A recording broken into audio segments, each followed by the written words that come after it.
ሰላም ቤተሰብ እንዴት አላችሁ? ይህ ንጋት አካዳሚ ነው። የተለያዩ የአማርኛና የእንግሊዘኛ ትምህርቶችን የምታገኙበት የዩቲዩብ ቻናል ነው። እንግዲህ በዚህ ዩቲዩብ ቻናል መሰረታዊ ትምህርቶችን መከታተል ትችላላችሁ ማለት ነው።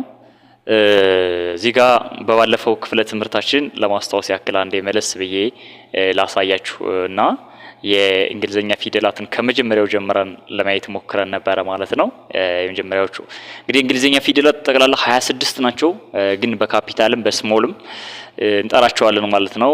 እዚህ ጋር ለማስታወስ ያክል መለስ ብላችሁ የባለፈውን ቪዲዮ ተመልከቱ። ኤ እዚህ ጋር አለች፣ ቢ ሲ ዲ ኢ ኤፍ ጂ ኤች አይ ጄ ኬ ኤል ኤም ኤን ኦ ፒ ኪው አር ኤስ ቲ ዩ ቪ ደብሊው ኤክስ ዋይ ዚ እንላቸዋለን ማለት ነው።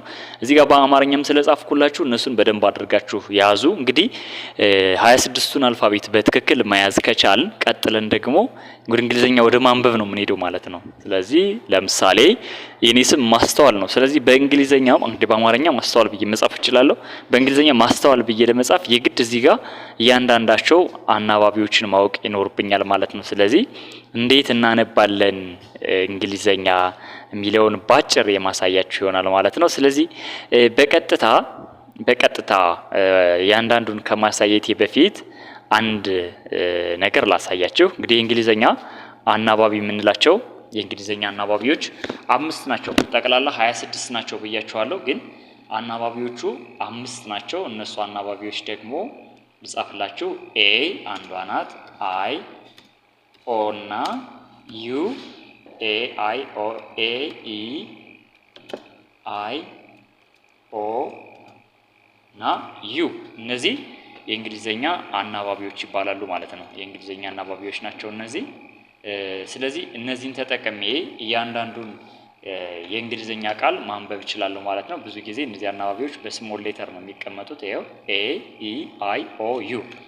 ስለዚህ እነዚህን ተጠቅሜ የእንግሊዘኛ ቃላትን ማንበብ ከፈለኩኝ መጀመሪያ ማን እንዴት ነው የሚነበብ? ለምሳሌ ሀ እቺ አማርኛ ላድርግላችሁና አሁን እቺ ሀ ናት ማለት ነው።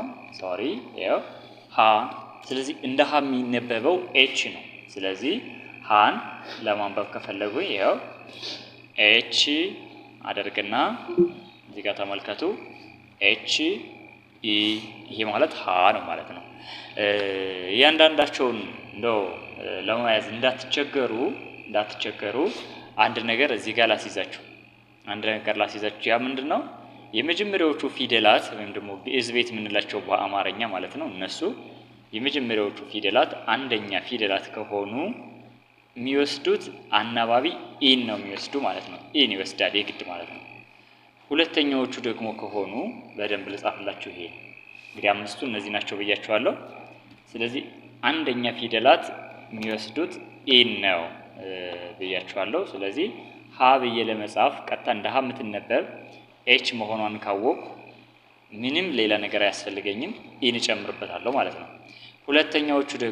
ሁለተኛዎቹ ፊደላት የሚወስዱት ዩን ነው፣ ዩን ይወስዳሉ ማለት ነው። ስለዚህ ሁ ለማድረግ ኤች ዩ ማድረግ ማለት ነው። ሶስተኛዎቹ ፊደላት ደግሞ የሚወስዱት አይን ማለት ነው። ሳድስ ምንላቸው በአማርኛው ማለት ነው። አራተኛዎቹ ፊደላት ደግሞ ኤን ይወስዳሉ ማለት ነው። ኤን ይወስዳሉ። አምስተኛዎቹ ፊደላት ኢን ይወስዳሉ አንዳንዶቹ፣ ወይንም ደግሞ አይ ኢን ይወስዳሉ። ሁለቱም ትክክል ነው፣ ሁለቱም ያስኬዳል። እዚህ ጋር ኢን የሚወስዱ አሉ፣ እንደገና በኢ ፈንታ ደግሞ አይ ኢን የሚወስዱም አሉ ማለት ነው። ስለዚህ ሁለቱም ያስኬዳል ማለት ነው። ለማንበብ እሱን ተጠቀማላችሁ። ስድስተኛዎቹ ደግሞ ማንንም አይወስዱም፣ ራሳቸውን ችለው ነው የሚቆሙ፣ ማንንም አይወስዱም። ሰባተኛዎቹ እንግዲህ ካሁን ካየናቸው ከዚህ ከአምስቱ ከኢ ከኤ ኢ አይ ኦ ዩ የቀረችን ኦ ናት። ስለዚህ ሰባተኛዎቹ ማንን ይወስዳሉ? ኦን ይወስዳሉ ማለት ነው። ስለዚህ የመጀመሪያ ፊደላት ኢን፣ ሁለተኛዎቹ ዩ፣ ሶስተኛ አይን ይወስዳሉ፣ አራተኛ ኤ፣ አምስተኛዎቹ ኢን ወይም ደግሞ አይ ኢን፣ ስድስተኛዎቹ ለራሳቸውን ችለው ይቆማሉ፣ ሰባተኞቹ ደግሞ ኦን ይወስዳሉ ማለት ነው። ስለዚህ እኒህን ወስደው የሚነበቡ ከሆነ እስኪ እንዴት እናንብብ ነው። ለምሳሌ እዚህ ጋር እስኪ እቺን ላሳያችሁ፣ ተመልከቱ። እዚህ ጋር ያሉት አሁን ላይ ማያቸው የአማርኛ ፊደላት ናቸው። ይኸው ሀ ሁ ሂ ሃ ድኩን ሄ ህ ሆ ተመልከቱ። ይኸው ሃ ሁ ሂ ሃ ሄ ህ ሆ ለምሶ እንደ ሃ የሚነበበው ኤች ኢ ነው። የመጀመሪያዎቹ ቅድም ብያቸዋለሁ። አንዴ እዚህ ጋር የመጀመሪያዎቹ ከሆኑ ኢን ነው የሚወስዱ ብያቸዋለሁ። ስለዚህ እንደ ሃ ቀጣ ኤች ኢ ይሆናል። ሃ ኤች ነው እንደ ሃ የሚነበበው፣ ይህን እንዳትረሱ። ሁለተኛዎቹ ሁ ነው። ይኸው ኤች ዩ እንደ ሁ ይነበባል ማለት ነው። ኤች ዩ ለምን ሁለተኛዎቹ እዚህ ጋር ዩ ነው የሚወስዱ ብያቸዋለሁ ማለት ነው። ሶስተኛዎቹ ደግሞ ይኸው ሂ ኤች አይ ለምን ሶስተኛዎቹ እዚህ ጋር አይን ይወስዳሉ ብያቸዋለሁ ማለት ነው። አራተኛው ይኸው ሃ ኤች ኤ ለምን ይኸው አራተኛዎቹ ኤን ነው የሚወስዱ። አምስተኛዋ ሄ ናት። ተመልከቱ ሄ እቺ ኤች ኢን ትወስዳለች ወይም ደግሞ ኤች አይ ኢ ትሆናለች አንዳንዴ። ለምን አምስተኛ ፊደላት ኢን ይወስዳሉ ወይ ደግሞ አይ ኢን ይወስዳሉ ብዬ ነግሬያቸዋለሁ ማለት ነው። ስለዚህ ኢን ወይም ደግሞ አይ ኢን ትወስዳለች ማለት ነው። የመጨረሻ ስድስተኛው ህ ነው። ይኸው ህ ኤችን ብቻ ወሰደ። ለምን ስድስተኛዎቹ አናባቢ አይፈልጉም፣ ራሳቸውን ችለው ነው ቁሙ የሚነበቡ ማለት ነው።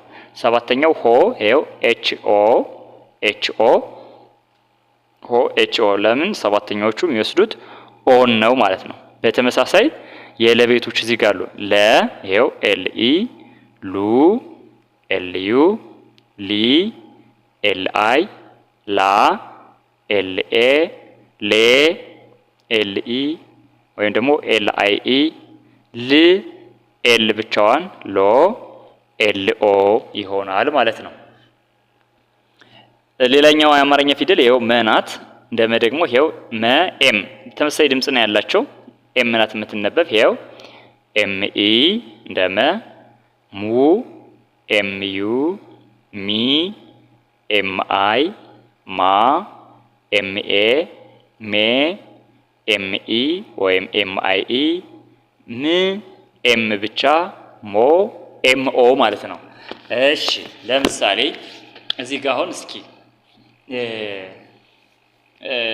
እንጻፍ እስኪ አሁን እዚህ ጋር ባሉት ባየናቸው የእንግሊዝ አማርኛ ቃላት ናቸው ማለት የእንግሊዘኛ አናባቢዎች ናቸው ማለት ነው። እስኪ እንጻፍ እስኪ እንደዚህ የሚነበቡ ከሆነ ለምሳሌ እስኪ እናንተ የምታነቡት ወይም ደግሞ የምትጽፉት ያ በአማርኛ ልጻፍላችሁና እናንተ በእንግሊዘኛ ትጽፉታላችሁ ማለት ነው። እዚህ ጋር ለምሳሌ ልክ እዚህ ጋር አሁን ባየናቸው ቃል መስርተን ይሄን በእንግሊዘኛ ለመጻፍ ያክል ፎር ኤግዛምፕል ሎሚ ብዬ ልጻፍላችሁና እሱን እስኪ እናንተ በእንግሊዘኛ ትጽፉታላችሁ። ይኸው ለምሳሌ ይኸው በአማርኛ እኔ ምንም ብዬ ጻፍኩኝ ሎሚ ብዬ ጻፍኩ ማለት ነው። እሺ እዚህ ጋር ልጻፈው ይኸው ሎሚ። ስለዚህ እናንተ አናባቢውን አይታችሁ እንግሊዘኛውን ታስቀምጡልኛላችሁ ማለት ነው። ሌላ አሁንም ሌላ ቃል ልስጣችሁ። አሁን ባየናቸው ብቻ ማለት ነው። አሁን ባየናቸው ብቻ ሌላ ለምሳሌ ከሁለቱም ማን ሙሌ ብዬ መጻፍ ብፈልግ እሺ ልጻፍላችሁ እኔ እናንተ እንግሊዘኛውን ትጽፋላችሁ ማለት ነው። ያው ሎሚን ጻፉ ሙሌ። ያው አሁን እቺንም እናንተ ትጽፋታላችሁ ማለት ነው። ሶስተኛ ሌላ እስኪ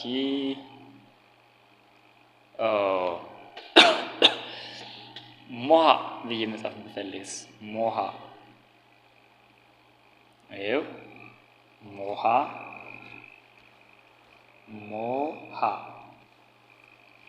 ይህንም ትጽፋላችሁ እናንተ። ሌላኛው በጣም ብዙ ቃል ማውጣት ይቻላል። በጣም ብዙ ቃል ማለት ነው። ህመም ብዬ መጻፍ ብፈልግስ ህመም ቃሉ ደስ አይልም፣ ግን ህመም። ይኸው ህመም ይህንም በእንግሊዘኛ ትጽፋላችሁ ማለት ነው። ስለዚህ እንግሊዘኛን በቀላሉ ማንበብ እንችላለን ማለት ነው። እንግዲህ ሌሎቹን የአማርኛ ፊደላት ደግሞ በእንግሊዘኛ እንዴት ይነበባሉ የሚለውን በቀጣይ ክፍል ቪዲዮ ይዤላችሁ እመጣለሁ ማለት ነው። እንግዲህ ንጋት አካዳሚ ነው። በቀጥታ መማር የምትፈልጉ መማር ትችላላችሁ።